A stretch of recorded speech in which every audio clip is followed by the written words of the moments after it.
பிரியமானவர்களே, இயேசு கிறிஸ்துவின் இணையற்ற நாமத்தில் உங்களை வாழ்த்துகிறேன். இந்த மன்னா டுடே என்ற டெய்லி பாட்காஸ்டை கேட்கிற உங்கள் ஒவ்வொருவரையும் கர்த்தர் ஆசீர்வதிப்பாராக. ஆதியாகமம் 16வது அதிகாரம் 2வது வசனம் இப்படியாய் கூறுகிறது. சாராய் ஆபிரகாமை நோக்கி, நான் பிள்ளை பெறாதபடிக்கு கர்த்தரின் கர்ப்பத்தை அடைத்திருக்கிறார். என் அடிமை பெண்ணோடே சேரும், ஒருவேளை அவளால் என் வீடு கட்டப்படும் என்றார். சாராயின் வார்த்தைக்கு ஆபிரகாம் செவி கொடுத்தான் என்பதாக. குறுக்கு சோதனை கிராஸ் செக் என்ற தலைப்பின் கீழ் இன்றைய மன்னாவை தியானிக்கப் போகிறோம். கர்த்தருடைய ஜனங்கள் எல்லா விதமான மனுஷீக ஆலோசனைகளையும் தேவனோடு விசாரித்து அவைகளின் நம்பகத்தன்மைகளையும் விளைவுகளையும் அறிகிறவர்களாக காணப்பட வேண்டும். தேவன் ஆதாமிடம், நீ தோட்டத்தில் உள்ள சகல விருட்சத்தின் கனியையும் புசிக்கவே புசிக்கலாம், ஆனாலும் நன்மை தீமை அறியத்தக்க விருட்சத்தின் கனியை புசிக்க வேண்டாம், அதை நீ புசிக்கும் நாளில் சாகவே சாவா என்று கட்டளையிட்டிருந்தோம். அவன் மனைவியாகிய ஏவாள் அதன் கனியை பறித்து புசித்து அவனுக்கும் கொடுத்த வேளையில் ஆதாம் தேவனோடு குறுக்கு சோதனை செய்யாமல் அதை புசித்தான். ஆகையால் மனுக்குலம் பாவத்திற்குள் விழுந்தது. ஆபிரகாமுக்கு கர்த்தர் சந்ததியை வாக்குத்தத்தம் செய்திருந்தோம். 10 வருடங்களுக்கு மேல் அவனுக்கும் அவன் மனைவியாகிய சாராளுக்கும் பிள்ளைகள் இல்லாமல் இருந்தது. ஆகையால் அந்நாட்களின் வழக்கத்தின்படி சாராள் தனக்கு அடிமை பெண்ணாய் காணப்பட்ட எகிப்திய ஸ்திரியாகிய ஆகாரை தன் புருஷனாகிய ஆபிரகாமுக்கு மறுமனையாட்டியாக கொடுத்தாள். ஆபிரகாம் தேவனோடு விசாரிக்காமல் தன் மனைவியின் வார்த்தைக்கு செவி கொடுத்தான். ஆகையால் ஆபிரகாமின் மாம்சீக சந்ததியாக இஸ்மவேல் பிறந்தான். தேவன் வாக்குத்தத்தத்தில் உண்மையுள்ளவர்.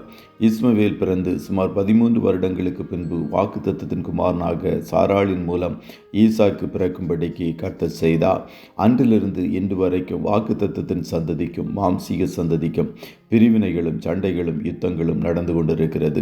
ஆபிரகாம் தேவனுடைய சிநேகிதனாயிருந்தும் விசுவாசிகளின் தகப்பனாயிருந்தும் அவன் தேவனோடு விசாரியாமல் செய்த ஒரு தவறின் விளைவை இன்றைக்கும் அவனுடைய வாக்குத்தத்தத்தின் சந்ததி அனுபவிக்கிறது.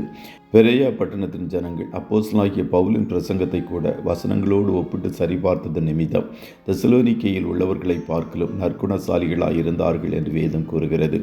கர்த்தருடைய பிள்ளைகளை, கடைசி நாட்களில் எல்லாவற்றையும் நீங்கள் சோதித்து பார்த்து நலமானதை பிடித்து கொள்ளுங்கள். அதுபோல எல்லா ஆவிகளையும் நம்பாமல் அந்த ஆவிகள் தேவனால் உண்டானவைகளோ என்று சோதித்தறியுங்கள். நீங்கள் தேவ ஆவியின் உதவியோடு காரியங்களை சரிபார்க்கிறவர்களாய் காணப்பட்டால் கள்ள உபதேசங்களிலிருந்தும் போலி ஆராதனைகளிலிருந்தும் போலி அற்புதங்களிலிருந்தும் ஒளியின் தூதனுடைய வேஷத்தை தரித்த சத்ருவின் மாய்மாலங்களிலிருந்தும் உங்களை தப்புவித்துக் கொள்ளலாம். வாழ்க்கை துணைகள் ஒருவருக்கொருவரும், பிள்ளைகள் பெற்றோர்களிடமும் விசுவாசிகள் போதகர்களிடமும் காரியங்களின் நம்பகத்தன்மைகளை உறுதி செய்து கொள்ளுங்கள். இந்நாட்களில் உங்களுக்கு ஆலோசனைகள் எவ்விதங்களிலிருந்து வந்தாலும் அதை தேவனோடும் அவருடைய வார்த்தையோடும் சரிபார்க்கிறவர்களாய் காணப்படுங்கள். கர்த்தர் உங்கள் ஒவ்வொருவரையும் ஆசீர்வதிப்பாராக. ஜெபம் செய்வோமா. நல்ல தகப்பனை, உம்மை நன்றியோடு துதிக்கிறோம். இந்த மன்னா டுடே என்ற டெய்லி பாட்காஸ்டை கேட்கிற உம்முடைய பிள்ளைகள் ஒவ்வொருவரையும் கர்த்தர் ஆசீர்வதிப்பீராக. அப்பா, உம்முடைய பிள்ளைகள் சகல காரியங்களையும் உம்முடைய வார்த்தைகளோடு ஒப்பிட்டு சரிபார்த்து நலமானதை பிடித்து கொள்ளும்படி கர்த்தர் உதவி செய்யும். உலகத்தின் கவர்ச்சிகளுக்கும் சத்துருவின் நயங்காட்டுதலுக்கும் இவர்கள் ஒருபோதும் பலியாகி விடாதபடி கர்த்தர் காத்து கொள்ளும் என்று சொல்லி ஜெபிக்கிறோம்.